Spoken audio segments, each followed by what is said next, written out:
Hi everybody and welcome back to a new video.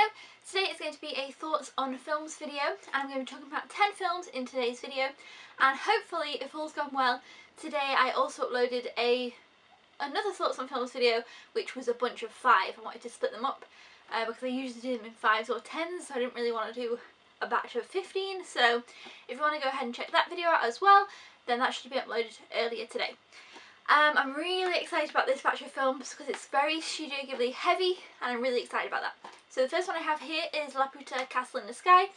I have seen this film years ago when I was younger and I loved it completely. Somebody lent me a couple of Studio Ghibli films. That's kind of where I first found out about them and first fell in love with them.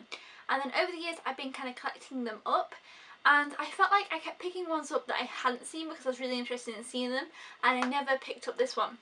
And I actually bought this in October along with 3 other Studio Ghibli films. I added some to my collection and I'm so glad that I finally picked this one up and rewatched it again because I absolutely loved it.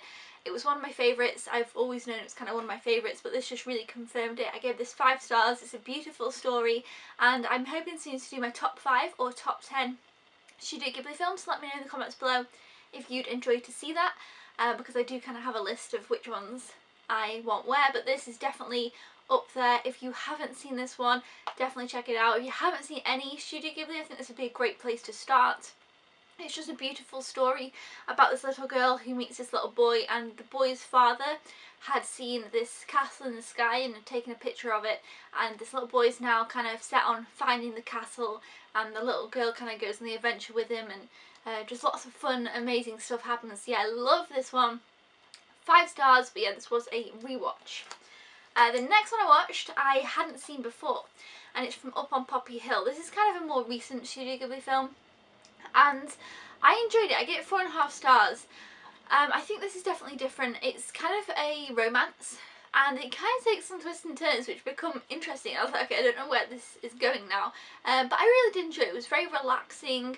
There wasn't really any fantasy elements about this one. This was definitely more of a kind of real chilled out film. I really loved the town that they lived in. I just thought it was a really sweet story, and it was like a anime romance. It was just really cute and adorable, and I really liked the boys in this film. There's like a girls' school and a boys' school. Oh no, there's not. I think it's a mixed school, but the boys only have this kind of clubhouse thing. It's like this huge house where they do have all the kind of science and all like activities going on, and that's why it made me think they were separate schools. But no, I think it's just boys only allowed in this club, and it's kind of a lot about this club, and the club's really cool and kind of focusing on keeping this club alive and making sure they don't shut it down, and then the girls kind of come in and help them clean it up and stuff, and I really liked that aspect of the film. I thought it was really fun and sweet. But yeah, so I gave this one 4.5, but to be fair, it's more of a 4, just made it to 4.5, whereas some of the others that are kind of 4.5 are kind of a bit more higher up there, maybe almost at 5. This one's kind of sitting on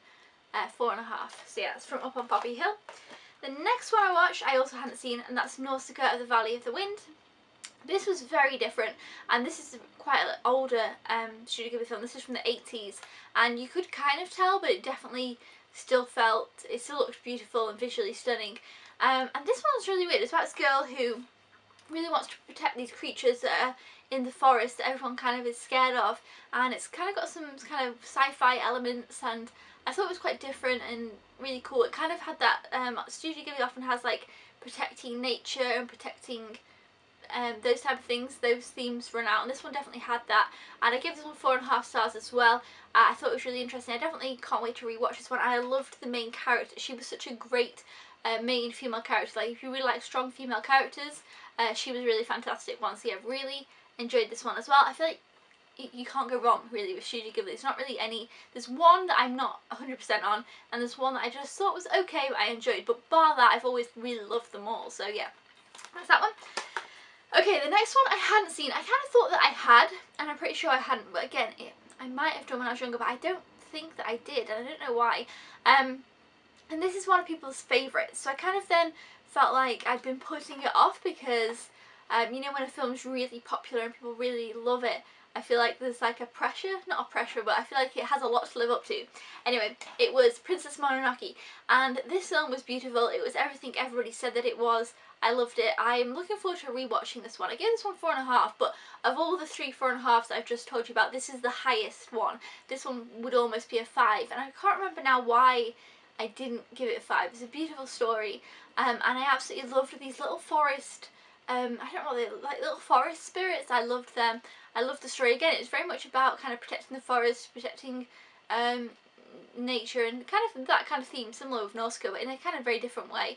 And I just thought it was really beautiful. I really liked the themes throughout it. Again, there's this little town which I thought was really interesting, and I'm sure you've all heard of this one or probably seen it. But if you, like me, for some reason have kind of maybe put this one off a little bit because it is one of the top ones, it definitely lives up to its expectations and it is fantastic. But I suppose I didn't really expect any less. I thought maybe this one's a little bit darker. Possibly, like, I don't know, let me think. Yeah, I don't know. It's still PG, but it seemed a little bit darker than the others. Anyway, loved it. Really fantastic. The next one that I watched was a rewatch. Fast and Furious 7. I love this. I've talked about it a little bit because obviously I talked about Fast and Furious 8. I rewatched this in preparation for Fast and Furious 8, and I'm so glad that I did. Of course, this is the last time that Paul Walker will be in this series, which makes it so sad, but I really liked, lose my voice, I really liked what they did to honour him, and I thought that it was well done. I thought they could have gone different ways about it and it would have just been kind of in bad taste. I felt that what they did was really well done. I think the end of this film is just beautiful. It's so sad. I give this one 4.5, but again, it's close to a 5 because I love this. The action in this is just spot on for me. I really enjoyed this, and it was directed by, was it James Wan? I'm not sure, it doesn't say on the back here, who directs the horror films, and I wish he would have like continued to direct some of the others, like the next one, 8, because I felt like 8 was lacking a bit of action, whereas this one was really good on the action, and I thought it was fantastic, and I can't wait to rewatch it. This is probably my favourite in the series, I've decided. So yeah, Fast and Furious 7.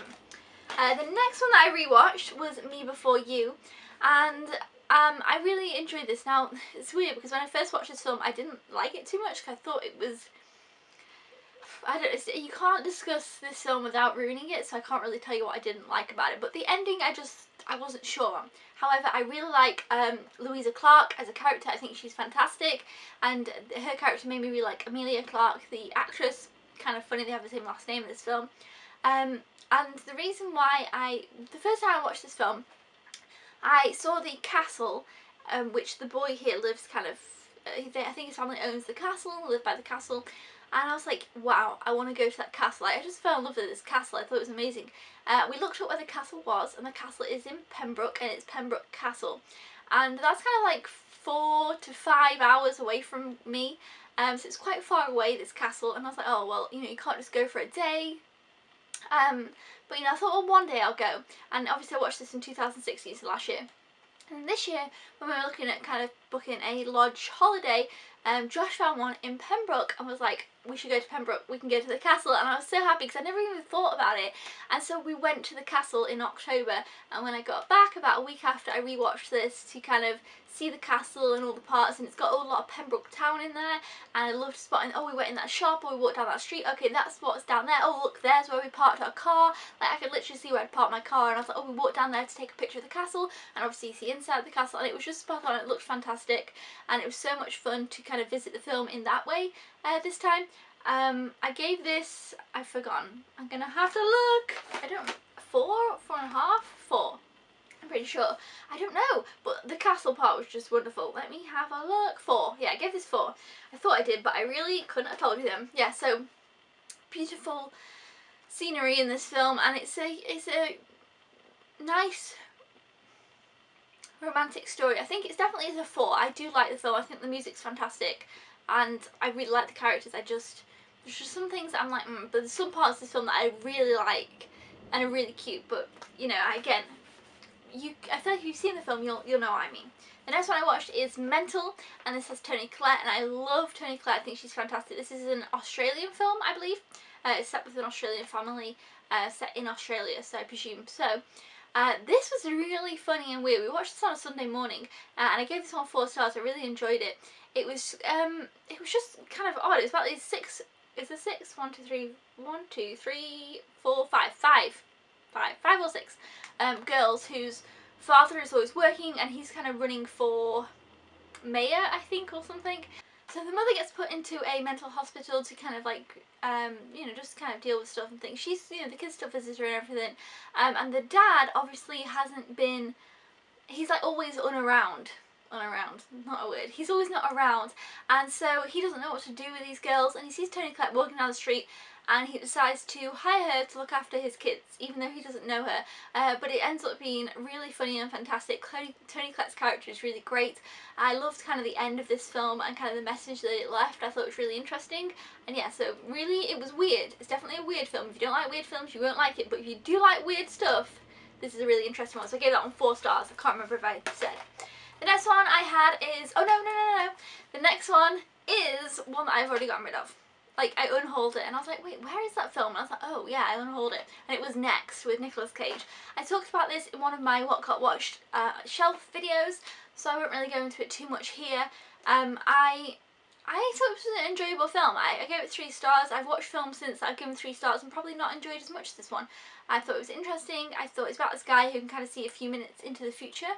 And it worked for an interesting story. And to be honest, if it was on the TV or something and I didn't have many other films to watch, it's not one that I would definitely not watch again, but it's not one that I wanted to keep hold of to rewatch. But yeah, I quite liked it. I'd recommend it if you haven't seen it and it's just about, or you've got it and you just haven't watched it yet. It was enjoyable enough. The next one on my list is The Boy and the Beast. Yeah, The Boy and the Beast. And this was fantastic. I gave this 4.5 stars. I really loved this. I hadn't seen any of the other films by this director, like Wolf Children or Summer Wars, but I do really want to. I've been meaning to watch Wolf Children forever, but this is the newer one that's just come out, and I saw a trailer for it, I think, when I was watching Red Turtle, and I thought, yes, I must watch that. And basically it's about this boy who falls into this kind of other alternate world where everyone's kind of animals and beasts and stuff, and then he meets this guy who wants to train him as his apprentice, and it's so funny and so sweet, and I really enjoyed it. I really had a great time watching this one. I would definitely recommend it. If you like Studio Ghibli films, you will enjoy this one. I was thinking as well of doing a video of if you like Studio Ghibli, then you will like this, because I think this is definitely up there and it's really fantastic. You should definitely check it out. But like I said, this is the newer one from the director whose name I don't know, or I've forgotten, who did Wolf Children. So if you've heard of that one and you've seen that one and liked it, you'll probably like this one too, because this was really great. Really enjoyed this. Yeah, it maybe had a few pacing problems. I feel like if it hadn't have had the pacing problems, I might have given it 5 stars. But it is a little bit long, and in parts it felt a little bit slow, but then it just picked it right back up and it was really fun and fantastic. So it's not anything that hindered it too harshly. So yeah, 4.5 stars. And the final one is The Rebound. Now this was a rewatch, and this was on shelf number 3. And I recently did my What Got Watched on shelf 3, and this is one that I'd already seen, and I decided to keep this one. It wasn't in an immediate unhaul. However, I was looking at the shelf and there was kind of the only one that really stood out to me to be like, do I really want to keep that with this one? So I thought, you know what, I'm just going to rewatch it and I'll decide whether or not I want to keep it, because it wasn't one that I could remember well enough to be like, oh, I don't like that, let me get rid of it, or I don't want to watch it again. I was interested enough to want to revisit it, because I really like Catherine Zeta-Jones as well.